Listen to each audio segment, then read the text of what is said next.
Greetings, everyone. Thanks for tuning in. This is Pastor Tony, and we're walking through the book of Luke. Today we're in Luke chapter 6, and we're going to start at verse 37, Luke 6:37. I'm reading from the New King James Version. I pray that you're having an amazing week, and I pray that it only gets better. Amen?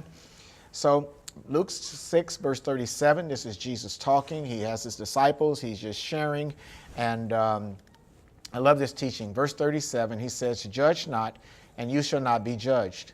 Condemn not, and you shall not be condemned. Forgive, and you will be forgiven." Well, we know basically that you reap what you sow.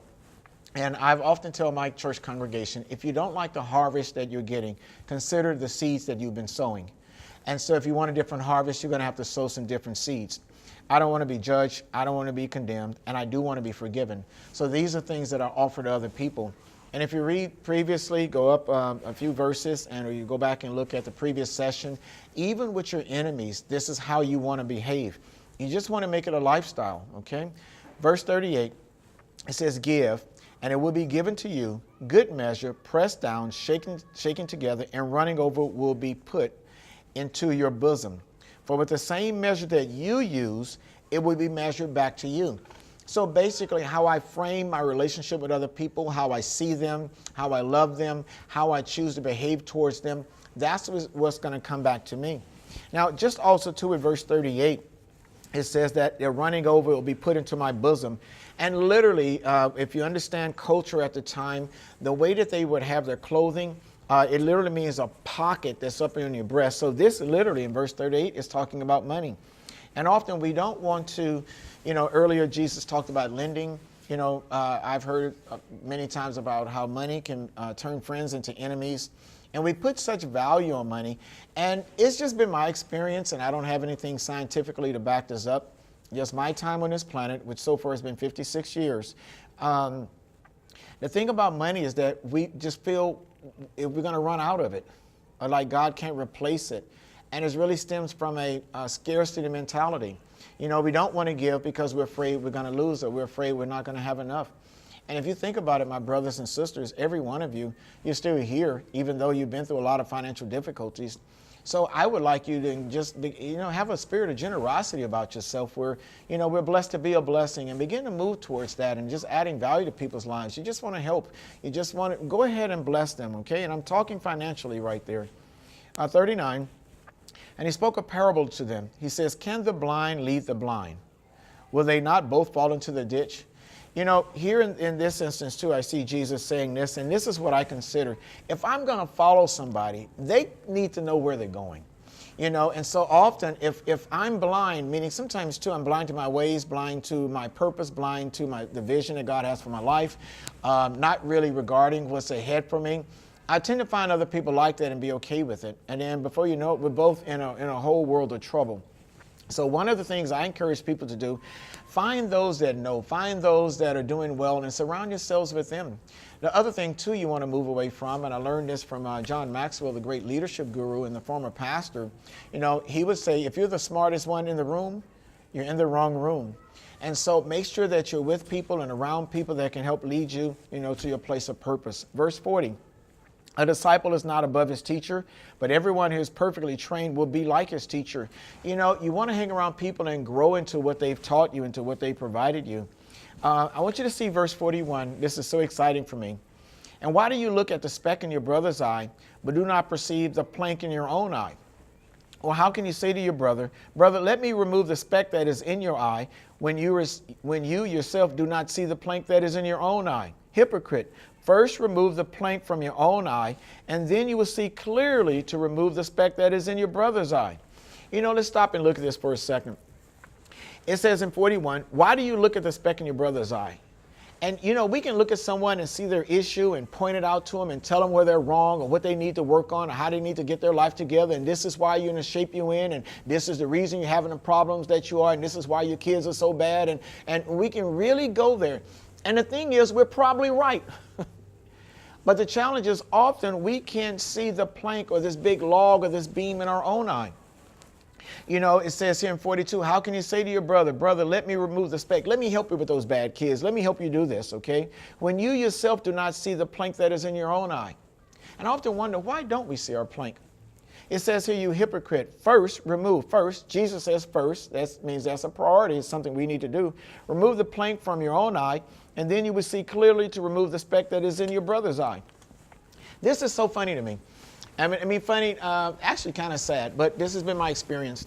I remember once having a guy come to my church, and, I greeted him after church, first time guest, okay, great. And he came back the second Sunday. Maybe the third time, I went up to him, engaged him, and we talked for a bit.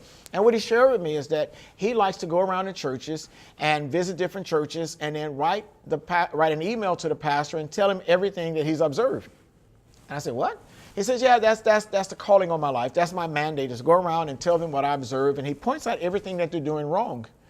And so, of course, I said, fine. In fact, I gave him my card. I said, here's my email address. And so he sent me an email of everything that he observed that we were doing wrong. And it was hilarious. And first of all, not in defense of my ministry, because, I know we're coming up short in some areas or maybe some things that I'm just off on in terms of my theology. I think we're all going to get to heaven and find out where we missed it, what we overemphasized and didn't emphasize enough. We're all going to come up short. We're humans. We're living in a fallen world. That's to be expected. But earlier we just read about not judging, and this is clearly what this guy was doing. So I surprised him. I sent him an email. I responded, and I said, why don't you come by my office and let's talk? And he came by, and he was amazed because when he came in, he said, you're the first pastor to receive me. I said, oh, really? He says, yeah. And I've been to 67 churches. I started laughing. 60, wow. Okay, sit down. And if you've seen the email, I understand a pastor wouldn't have invited him to. God bless the guy. But I let him get started, and he began to talk to me about all the different denominations and his experience with God. And bless his heart, he really felt like he had experienced God, and all the rest of us had just missed it. He felt he could study God or study, learn tradition, learn some stuff, and like the rest of us don't study either, And it was quite funny, but I let him go on for about 10 minutes. And then I just interrupted. I said, can I ask you something? He said, yeah. I said, can you turn to Matthew? Actually, I had him turn to Matthew's version of this same passage here, this same illustration. I said, can you turn to Matthew chapter 7, verse 3? And he did, and he read it, verses 3 through 5. And then he looked up at me. He said, yeah, I know this. I said, well, let me ask you something. What is your beam? He said, what? I said, what is your beam? He said, what do you mean? I said, you come into my office, you come to my church, now you're in my office, and you write me an email telling me about my speck. I want to know what your beam is. And I saw him just stumble over himself.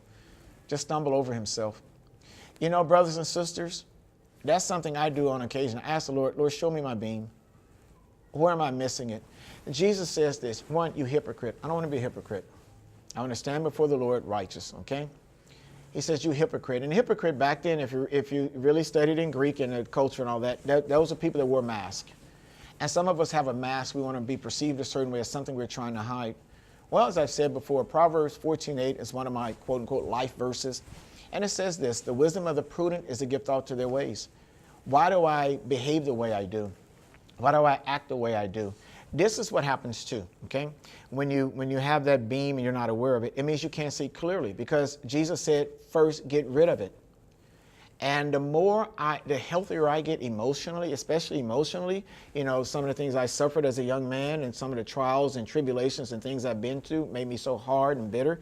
As the more healing I get, the clearer I see. And the clearer I see Christ in others. And it's easier not to judge. It's easier not to condemn. It's easier to find the love of Christ in someone, or the potential, or to speak to someone's potential, because I've taken time to get rid of the beam out of my eye. It's going to take great courage to ask the Lord, show me my beam. But brothers and sisters, I challenge you to ask the Lord to show you. And now get ready for it, because what you're probably going to see is that, oh, somebody said that. Oh, such and such mentioned that. And see, back then you just kind of rebuked them, you pushed them away. But often people's experience of you is an indication of what your beam is. And so there has to be a willingness on your part to change, to grow, and move away from being childlike and just insisting on things being your way. I want to grow, and I know you want to grow. That's why you tune in. That's why you're paying attention. And so it's really not just about me and my opinion of this. I want you to discover what your beam is. And then you'll be a much better blessing, and you'll be able to help your brother, because you'll see clearer, to help him get rid of his speck. We're blessed to be a blessing. And that's what we're called to do. So I encourage you to step into that, discover your being, and move forward with your purpose in God. God bless you all. Talk to you soon.